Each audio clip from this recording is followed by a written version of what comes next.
Assalamualaikum warahmatullahi ta'ala wabarakatuh. Bismillahirrahmanirrahim.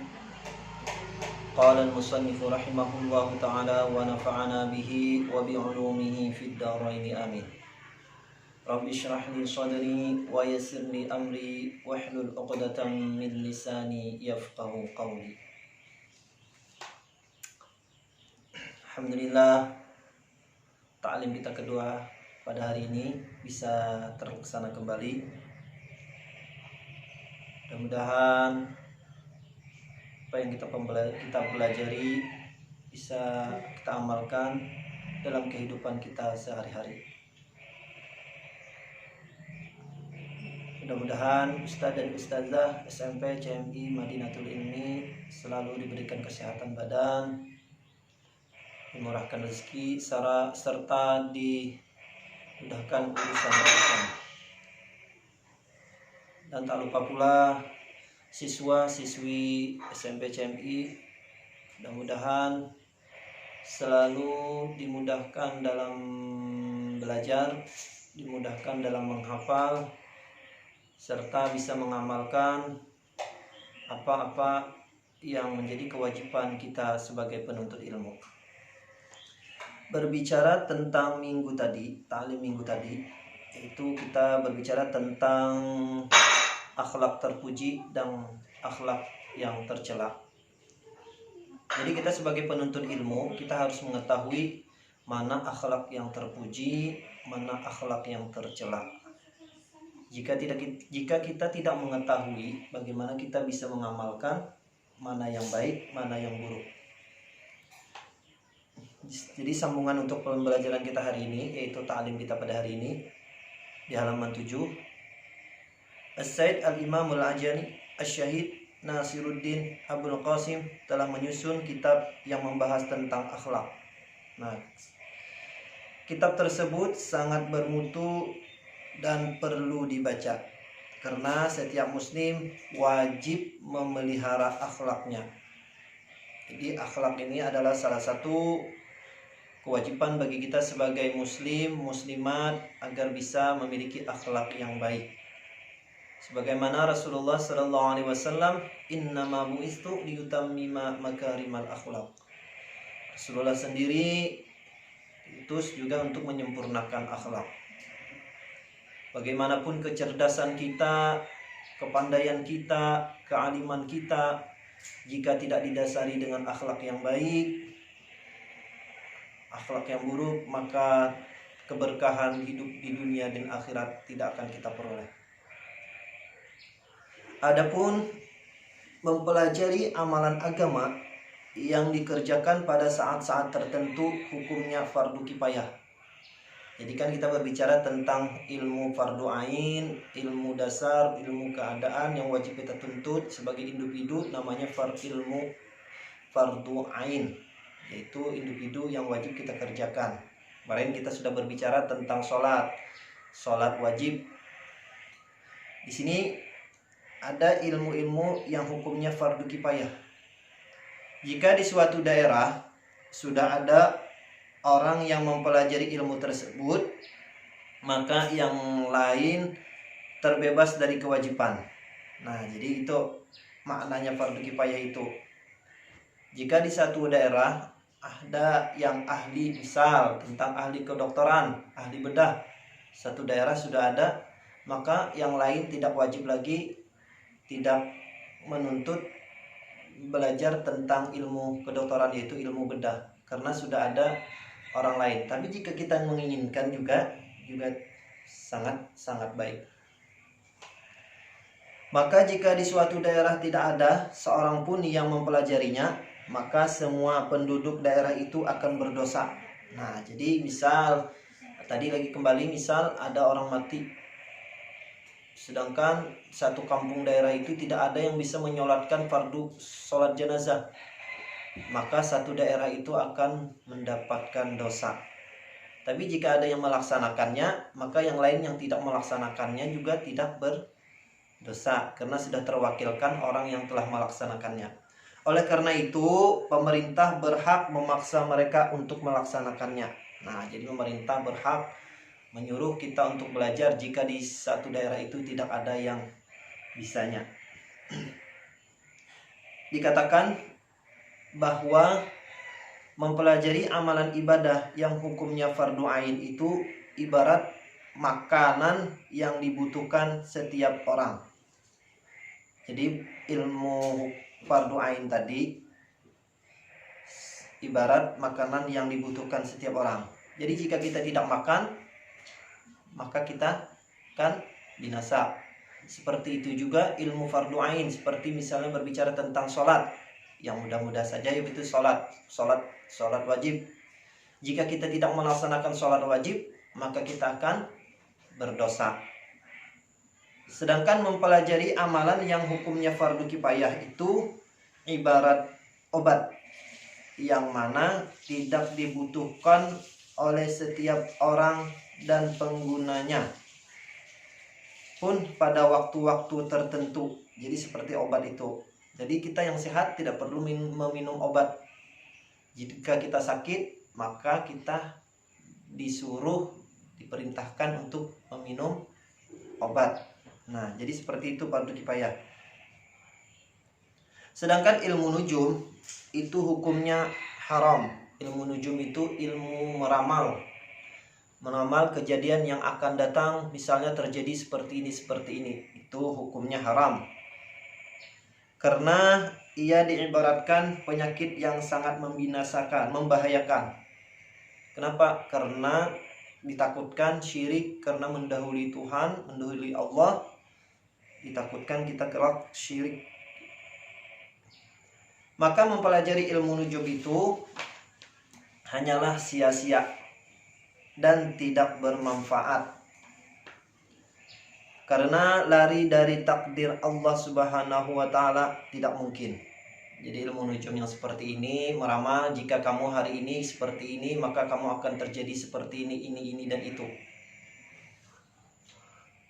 karena mendahului takdir Allah.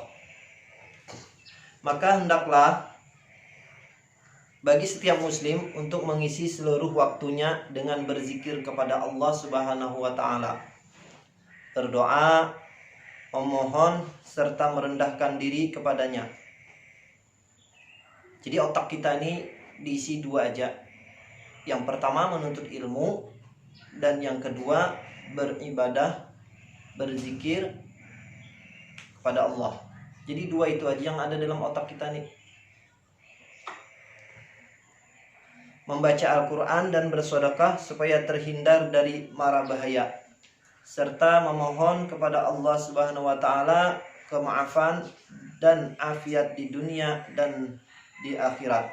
Jadi kita selalu memohon kepada Allah agar bisa diberikan keafiatan dunia dan akhirat, seperti yang biasa kita berdoa, Rabbana atina fid dunya, ya Allah datangkanlah kebaikan di dunia, wa fil akhirati hasanah, dan datangkanlah kelak di akhir kebaikan di akhirat, wa qina azabannar, dan jauhkanlah kami dari siksa api neraka. Nah, itu doa kita. Mudah-mudahan kita di dunia nyaman, di akhirat nyaman, dan dijauhkan dari siksa api neraka.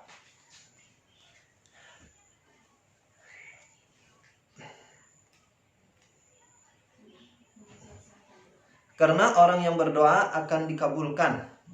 Jika ia ditakdirkan mendapat musibah, maka Allah Subhanahu wa Ta'ala akan memudahkannya dan diberi kesabaran berkat doa.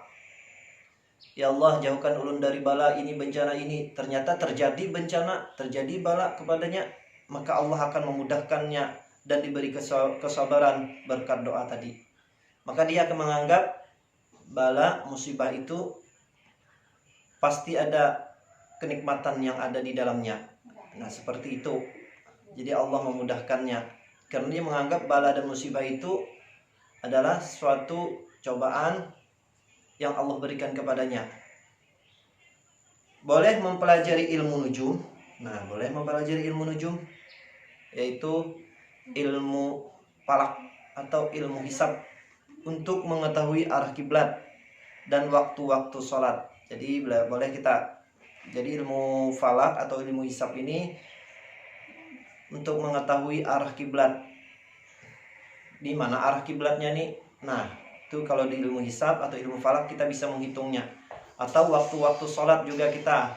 Waktu sholat yang akan datang 1 tahun ke depan, hari raya tahun depan, tanggal berapa, hari apa sudah bisa kita hitung. Itu nah, boleh itu mempelajari ilmu falak. Boleh pula mempelajari ilmu kedokteran. Nah, kita boleh juga mempelajari ilmu kedokteran, disuruh. Karena ia merupakan usaha penyembuhan. Karena Nabi Muhammad SAW juga pernah berobat.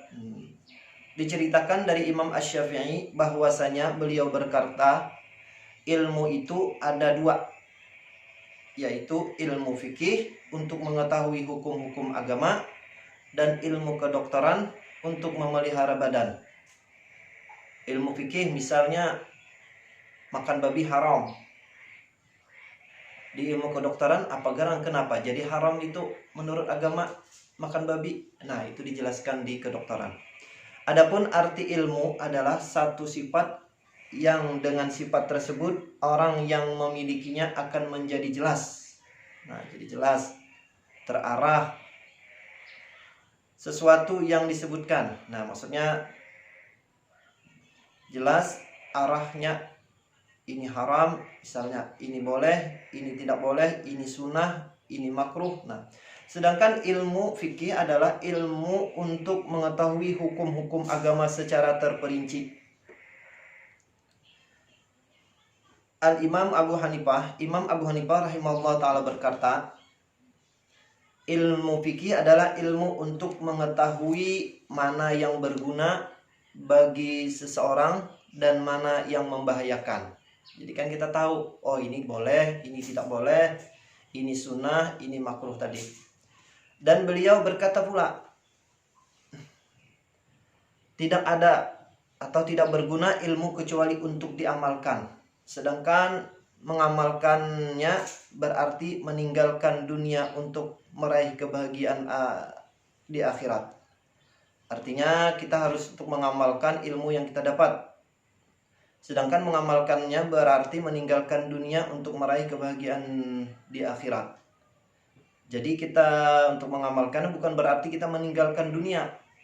Artinya tadi, dunia itu kita letakkan di tangan kita. Dan akhirat kita letakkan di otak kita dan di hati kita. Sehingga apa yang kita kerjakan untuk akhirat tidak mengganggu dunia, tidak mengganggu kegiatan kita yang apa yang ada di akhirat. Artinya otak kita itu misalnya seperti ini. Kita sholat karena dunia terlalu menggoda kita, akhirnya sholatnya bisa sampai 5 rakaat atau 4 rakaat, yang 3 rakaat jadi 4 rakaat. Kenapa? Karena kepikiran dunia. Nah, ini seperti maksudnya. Tapi dunia tidak juga kita meninggalkan secara seutuhnya.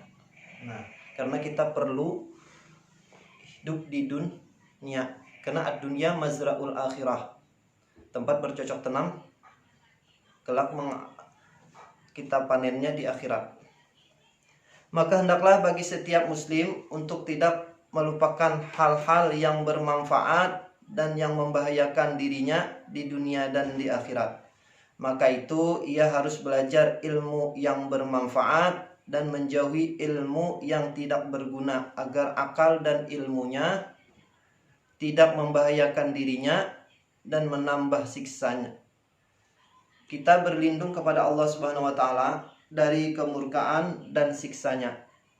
Banyak ayat-ayat Al-Quran dan hadis-hadis Nabi Muhammad SAW yang sahih yang menerangkan keutamaan ilmu. Salah satunya, man salaka tariqan yaltamisu fi ilman sahalallahu lahu tariqan ilal jannah.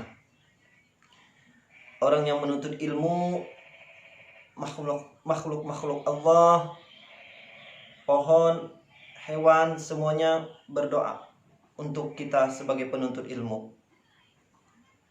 Dan jalan untuk menempuh kemuliaan dan kemudahan kelak menuju ke surga. Mungkin itu yang bisa saya sampaikan. Mudah-mudahan ta'lim kita pada hari ini bisa bermanfaat, bisa kita amalkan dalam kehidupan kita sehari-hari, tentang kewajiban kita sebagai penuntut ilmu, mana yang baik, mana yang buruk. Mungkin itu yang bisa ulun sampaikan. Sebelumnya kita berdoa kafaratul majlis. Subhanakallahumma wa bihamdika asyhadu an la ilaha illa anta astaghfiruka wa atubu ilaih. Walhamdulillahi rabbil alamin. Assalamualaikum warahmatullahi taala wabarakatuh.